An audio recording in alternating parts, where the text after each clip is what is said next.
Hello YouTube, Big Apple here. I thought about making this into one video, but I thought it would be really long and kind of drag, and you'd probably like pointed and square topics better. So today, in my AR15 buyer's guide, I'm going to be talking about the barrel and the bolt carrier group and what to think about when choosing each one. So barrel, the biggest question is what length do you want? So what do you want your effective range to be? Do you want it to be a defensive carbine? Would you prefer a designated marksman's rifle? Long distance. Basically, range is your thing. So if you want range, something like my 20-inch upper here is really good because this will get better velocity out of your round. So, think about it in simple science. The more velocity you have, the farther it's going to carry, the more your effective range will increase. So, when choosing a barrel, that's really the biggest question to ask yourself is, what length does it need to be? What distance do I plan to shoot? This 16-inch is my defensive carbine, so this isn't quite as long range as the 20, but then it's easier to maneuver because that's what it's made for. This one is designed as a home defense carbine, whereas this one is one of my long-range guns. So you need to think about what exactly it is you plan to do with this gun and what its effective range needs to be. How much velocity is needed? So like I said, the longer the barrel, typically the more velocity you get. Out of something like 300 blackout, it doesn't matter as much because the round was designed with fast-burning powder. So with 300 blackout, it really needs to only max out around like 10 inches is where I've read before for the powder to be burned completely. Of course, if you're a reloader, you can change that variable, but for the most part, that round is designed to burn powder quickly. So a shorter barrel wouldn't matter as much for that. For 5.56, it does. So do you want to register for an SBR? And the most common rifles you're going to see are 16 inches or 14.5 with a pin muzzle device. So whenever the law was created about registering short barrel rifles and short barrel shotguns a long time ago, they decided the cutoff for a rifle was 16 inches. It's kind of arbitrary. I don't know if there's any science behind the exact length for 5.56, but I'm pretty sure it's arbitrary. So 16 inches, which is the length of this barrel and this upper, is the cutoff for you needing to register your gun as a short barrel rifle. So much more paperwork, registering, a big pain in the butt, really. You could also get a 14.5-inch barrel with a pinned muzzle device. That way the muzzle device would count as that extra 1.5 inches to make it 16 inches. But that's what it would be. So this one is designed, like I said, as a defensive carbine, very maneuverable, very lightweight, whereas this 20-inch heavy barrel upper, the barrel is very heavy under this handguard, is made for longer ranges. So that's the biggest question you need to ask yourself when deciding on a barrel length is what you want your effective range to be. What barrel profile do you want? Well, how fast do you plan on firing multiple shots? Do you plan on firing this from a bipod or lugging it around? Think weight. A heavy profile also adds forward weight, which is the worst place for it to be. M4 profile is common and mil-spec, but it's not really necessary, and my favorite is medium profile.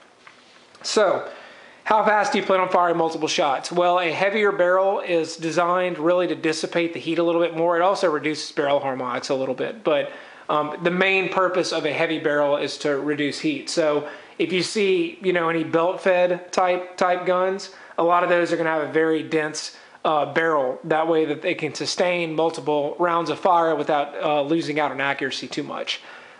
This 20-inch upper has a pretty thick barrel under the handguard, like I said. Good at dissipating heat. It keeps accuracy, nice and tight. Shoots really, really good groups. Doesn't build up that much heat. It's a pretty good thing. I would not want that heavy of a barrel on this gun, though, because this is designed as a defensive carbine. So like I said, forward weight is the worst place for weight to be, because when you hold your arm out like this, the balance point on this rifle is right around in here, whereas if I was using this 20-inch upper, the balance point would be farther out where my left arm is. So when your left arm is supporting most of the weight, you're going to get tired really quickly holding it standing up. So if you plan on shooting this from a prone position, a bipod is a pretty good thing. That's why I have one on this 20-inch. I don't have it on my 16-inch though, because when I want my effective range to be long and if I have time for a shot, I'll go with the 20. I don't have to worry about carrying it around, whereas this one, I'm probably going to be carrying it around. So when I see bipods on a 16-inch upper, I usually kind of laugh because it's probably somebody who's new to the game, doesn't really realize that they aren't that necessary for 16-inch. Of course, this is America, you can do whatever you want, but I think if it's going to be a long-range gun, a bipod is good. But if it's not going to be a long-range gun and you're trying to get your gun to do everything, it's going to be unnecessary weight forward, which is the worst place for it to be. A heavier profile also adds forward weight, like I said. An M4 profile is common and it's considered mil-spec, but it's not really necessary. M4 profile means that the barrel has a bunch of different tapers and stuff. It's really designed to fit an M203 grenade launcher. Is an M4 profile barrel really necessary? Not really, and I think it kind of adds unnecessary weight. Personally, I'm not a big fan of them. I like medium profiles the best because you get good heat dissipation and you get low weight. You get a little bit of both worlds. What length gas system should I get, or should I go piston? The farther the gas block from the receiver, the better it's supposed to roam at direct gas impingement. Mid-length systems are my favorite. What gas block type do you want? Low profile or sight post? Piston systems are proprietary and usually costly. The cheaper versions are usually pretty heavy, and the bolt and receiver run cleaner, but not necessarily more reliably. So I guess I'll start with the piston system versus DI. I'll reference my video, piston versus DI, but when you get a piston system, you're going to add a lot of forward weight, and yes, there won't be as much heat and as much dirt in the receiver here. It's going to run pretty clean, but it's still going to collect somewhere. It's got to collect at that gas block. So is one more reliable than the other? I have not really seen it. Usually the cheaper gas piston versions, you know, not the LWRC M6s or the Barrett Rec 7s are going to be pretty heavy. And, you know, like I said, always think weight. Me taking defensive classes, I've kind of become a weight Nazi. I've realized how important it is. When you plan on lugging this rifle around, you don't want it to be super heavy. What gas block type? As you can see, this is a low profile gas block here under this handguard. So that's good because I can fit a wide array of handguards that I want. So it gives me a little flexibility there.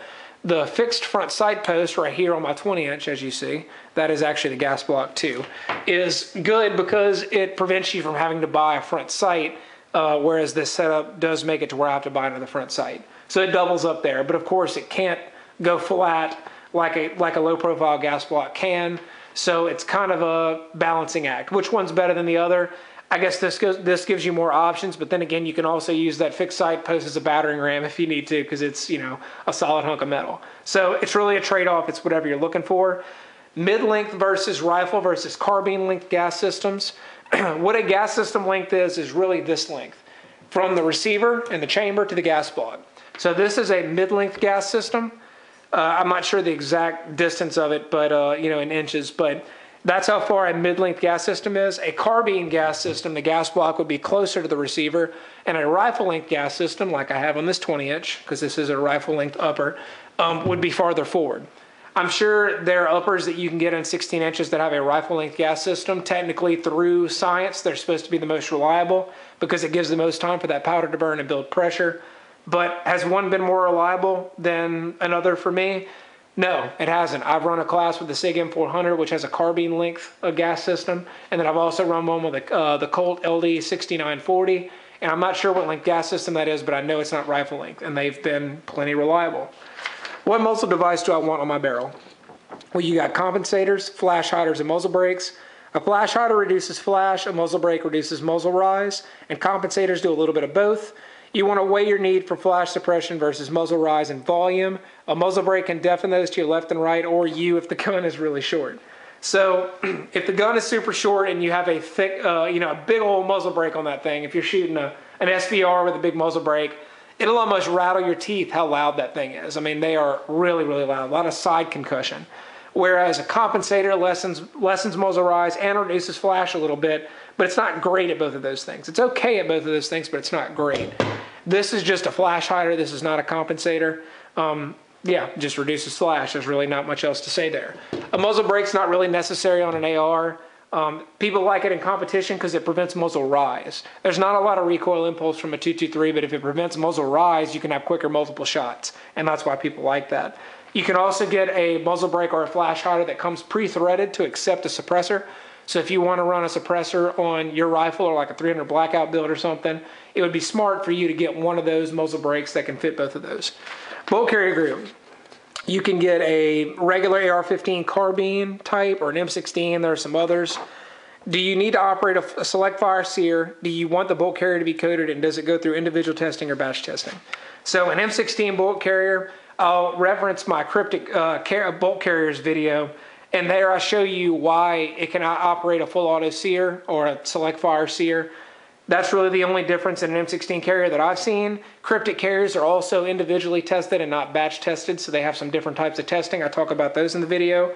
Do you want it to be coated? Is the coating necessary? No, it's not necessary. I've seen a regular bolt carrier with the manganese phosphate coat just run fine, but these are a lot easier to clean. That's why I like them. So Really, the thing that you need to ask yourself is, do you want it coated, and do you need individual testing, because those will add to the price. But for the most part, most bolt carriers will run just fine in your rifle. So this is Big Apple. Thanks for watching.